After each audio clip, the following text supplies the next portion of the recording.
Continuamos. Bienvenidos amigos, estamos en nuestros especiales de verano, en nuestras píldoras de misterio con Israel Gordón, con José Manuel García Bautista, con este periodista, coleccionista e investigador, coleccionista de videojuegos, coleccionista de misterios, coleccionista de muchas cosas, coleccionista de gatos también. Y ahora, y ahora vamos a hablar de un caso, Bauti, muy buenas, bienvenido, que te tocó de cerca y que lo has titulado El garaje del miedo. Sí, porque además Álvaro Irra lo sigo viviendo. Es decir, esto se Claro. encuentra en mi casa, el garaje de mi casa, vamos. Y fíjate que ahí es el típico entorno donde tú, pues tampoco sospechas que pasa nada, porque es una edificación nueva en Sevilla Este, y algunos dicen Córdoba Oeste, porque está un poquito lejos del centro, ¿no? Pero la verdad es que yo por ejemplo, sabéis que trabajo en Canal Sur y yo trabajo hasta tarde, ¿no? Salgo tarde de trabajar y a mi casa puedo llegar a las 3:30, a las 4:30, depende Ojo, del día. un paréntesis. Ese retorno a casa de noche o por carreteras oscuras y esa entrada en el garaje también tiene que imponer, ¿eh? También, además estrenando moto, ¿eh? Que he de decirlo. Y es curioso porque, fíjate, yo llego la primera noche, llego, cuando estoy aparcando la moto, veo que hay una especie de silueta que se desplaza hacia la salida de emergencia, digamos. Una salida que además no se suele utilizar y menos por la noche, ¿no? Yo ahí me quedo sorprendido, digo qué raro, pero lo dejo correr.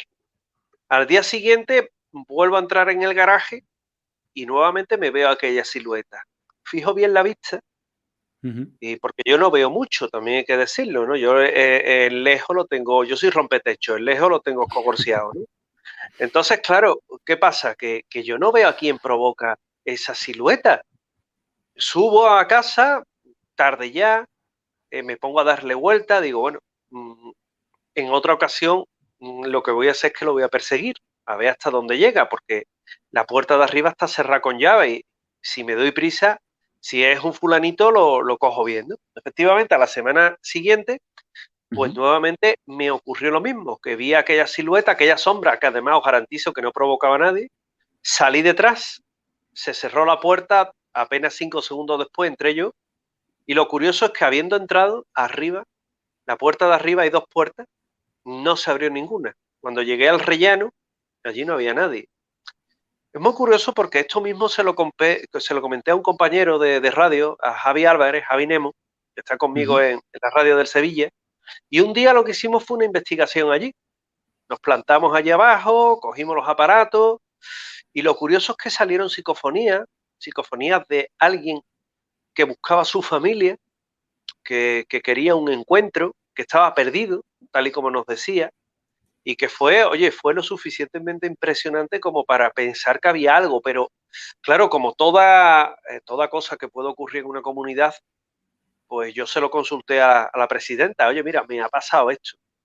Y la sorpresa fue que a ella y a otro vecino también le habían ocurrido cosas en el garaje, ya a un nivel más personal, que por eso no puedo comentar, pero que tiene que Sí. ver con unas fotos relacionadas con el padre de la presidenta, de mi amiga Rocío, y que a ella también le invitó a pensar algo raro, o un vecino que también vio a la misma sombra colarse precisamente en aquel mismo lugar. A día de hoy te puedo decir que cuando regreso de Canal Sur hay noches, no es siempre, en el que veo a esa misma sombra pasearse por ese mismo sitio y que a mí me da la sensación, Álvaro Irra, pues que realmente eh, en ocasiones no es necesario que sea una casa con muchos años ni una casa que esté que se caiga para que pasen este tipo de hechos, que en ocasiones también pueden ser sucesos de, ¿por qué no decirlo?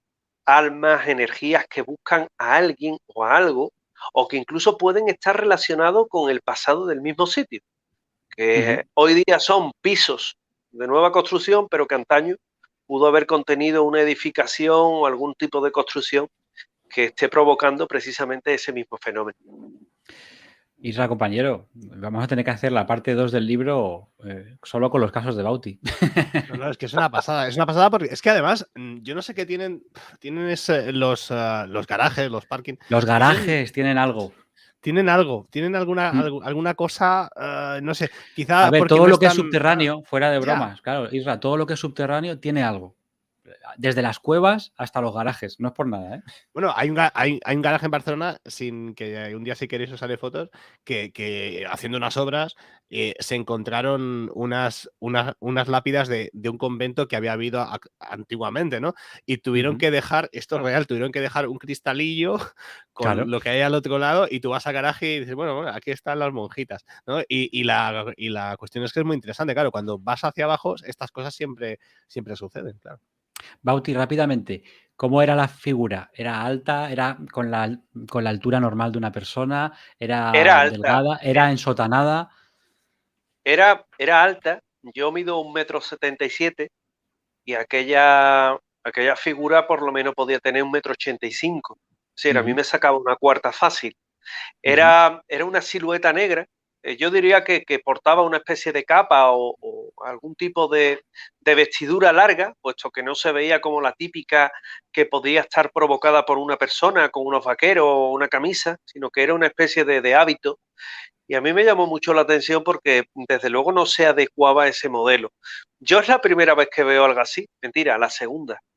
Ujú. La primera fue una silueta luminosa, en este caso era luminosa, en el Monasterio del Diablo, junto con Luis Mariano Fernández, Qué y que bueno. tuvimos la ocasión de verla, junto con Ana Fernández, que también estaba, Jordi Fernández, y tuvimos la ocasión de verla, y en esta ocasión, que bueno, que a mí me dejó, la verdad, bastante perplejo, y no precisamente porque no esté acostumbrado a ver este tipo de cosas, sino por verlo con tanta nitidez y con tanta claridad.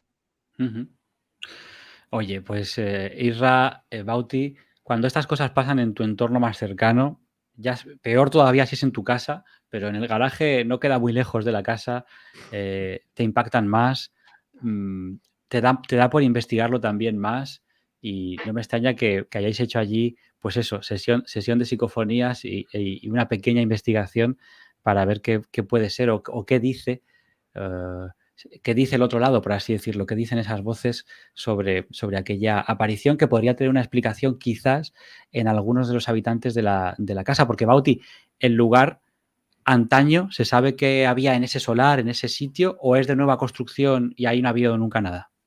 Aquello era un llano antiguamente, y la verdad es que yo sepa no había nada, pero sí es verdad que en puntos cercanos, como en Parque Alcosa, que es una barriada que está a la vera de Sevilla Este, pues lo que te encuentras, por ejemplo, en determinadas zonas se han encontrado restos romanos. Es Ujú. decir, el pasado de Sevilla es un pasado rico. Date Muy cuenta que rico. esto data de aproximadamente el año 1100 antes de nuestra era. Es decir, estamos hablando de una ciudad que tiene casi 3000 años de historia y que evidentemente nunca se puede apostar por un sitio baldío. Siempre ha podido haber algo y Ujú. puede que ese algo esté en relación. Además, aquí cerca hay otros entornos también encantados, el Sanatorio de los Muertos, está el Barracón del Miedo, está el Pabellón de la Muerte. Yo no sé quién bautiza estos Oye, nombres, eso pero te iba a decir, que qué es nombres tan original, ¿eh? bonitos. Es evocador, ¿verdad? Sí, le dan a uno ganas de irse a vivir allí. O sea, Sí, es como un sí, parque de atracciones totalmente. de lo chungo, La Bauti. casa del diablo, el pabellón del muerto. Qué romántico. La casa de la loca, no sé, bueno, una cosa Es, preciosa y es- bucólica. es tremendo. Yo estoy Oye, buscando al que amigos, los bautiza, ¿eh? desde luego que sí. Quizás para investigar estas cosas, cuando quedan cerca de Sevilla, haya que llamar Isra al capitán Sí, Sevilla. a lo mejor sí, Ah, a lo mejor sí. Cambiamos un poco vamos a cambiar a esta especie de mezcla que hemos hecho entre misterio y videojuegos y el Que Capitán por cierto, Sevilla es algo magnífico. hemos avisado que Sí, aprovechamos sí, porque en verano aprovechamos para sí. jugar. A partir de aquí, escucháis podéis verlo, mejor dicho, porque vamos a poner imágenes de todos los juegos de los que hablamos en YouTube. Isra, preséntanos un poquito el juego y le damos paso a Bauti. Bueno, pues vamos a hablar de un juego muy especial. En los 80, por si no lo sabéis, hay algo algo que se suele llamar la edad de oro del software español, que no era otra cosa, sino que un montón de chavales con muchas ganas de hacer las cosas bien y de hacer sus propias producciones para competir para competir, no, para aquí y luego, pues si acaso para afuera, y pasaron varias maravillas. Una fue este Capitán Sevilla. Os recomiendo un documental en Netflix magnífico y seguramente José Manuel García Bautista, que a lo mejor pues tiene más cercanía, por lo menos geográfica, con algunos de los que hicieron este videojuego, nos puede hablar más. Esto Bauti, se llevó a cabo, esta maravilla que ahora vamos a ver, se llevó a cabo en una autoescuela. Sí, además, bueno, por un grupo de amigos, ninguno eran Chavales. profesionales. No. Ahí lo produjo todo Álvaro Mateos, que hizo un trabajo maravilloso. Pero fíjate que cada uno andaba por su lado, cada uno trataba en cierta forma en los 8 bytes, trataba de recrear aquello, y esto fue basado en un cómic totalmente amateur, como trabajo de colegio, que se llamaba El Capitán Morcilla, porque entre otras cosas se recuperaba comiendo morcillas, ¿no?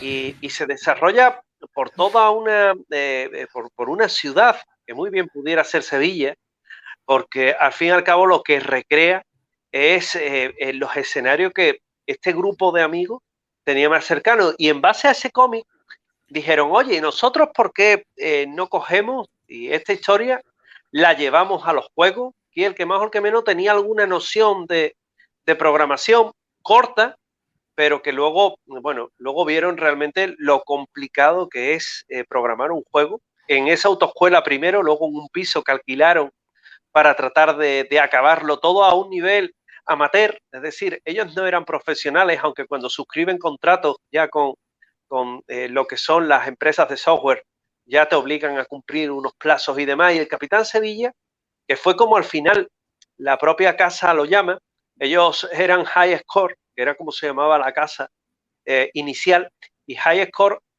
hace un juegazo que era un juego también de plataformas. Antes lo decía Álvaro, hoy nos vamos a dedicar mucho a la plataforma, en el cual tenía que ir matando a los villanos, tenía que ir buscando las morcillas para de alguna forma ir recuperándose.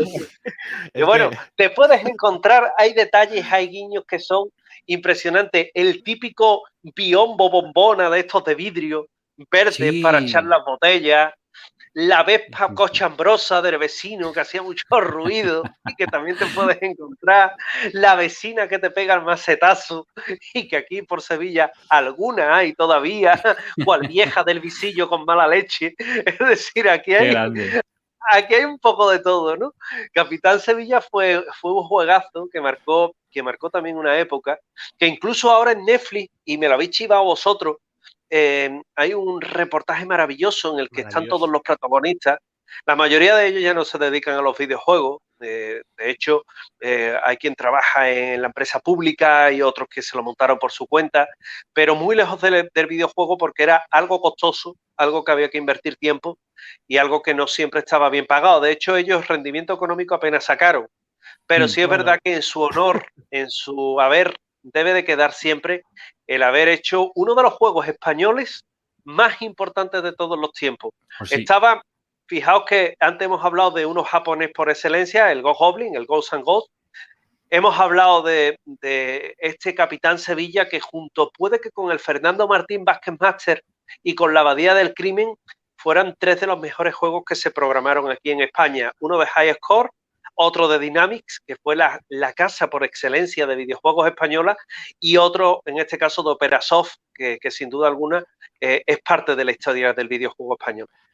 Bueno, hay una cosa muy interesante que es para que Álvaro está flipando cuando hablamos de las morcillas, pero hay que hablar es que es casi, podríamos decir que casi es un vampiro, porque come la morcilla.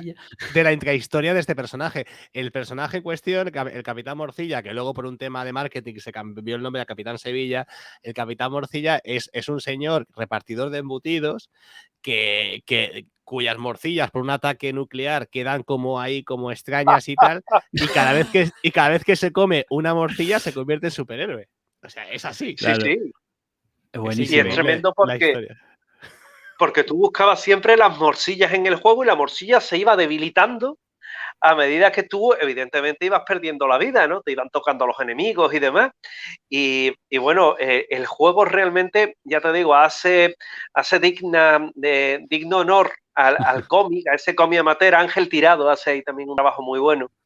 Y bueno, hoy día en Sevilla, cuando tú pasas por Lope de Gomara, que está en Triana, muy cerquita entre Triana y el Tardón y Los Remedios, pues no puedes menos que mirar al piso, los que vivimos aquella época y teníamos amistad con ellos, o seguimos teniendo amistad con ellos, aún recordamos cuando pasamos por allí, bueno, dónde se gestó Capitán Morcilla, que es tan importante. Qué bueno, qué bueno. Pues aquí despedimos con este juego tan nuestro, el Capitán Morcilla. Y eso, vamos, o sea, no puede haber cosas. Bueno, podría ser Capitán Paella también. Quiero decir que muy, muy typical y muy nuestro, typical Spanish, pero verdaderamente un plataformas muy chulo que tiene que ver con nuestra historia del videojuego.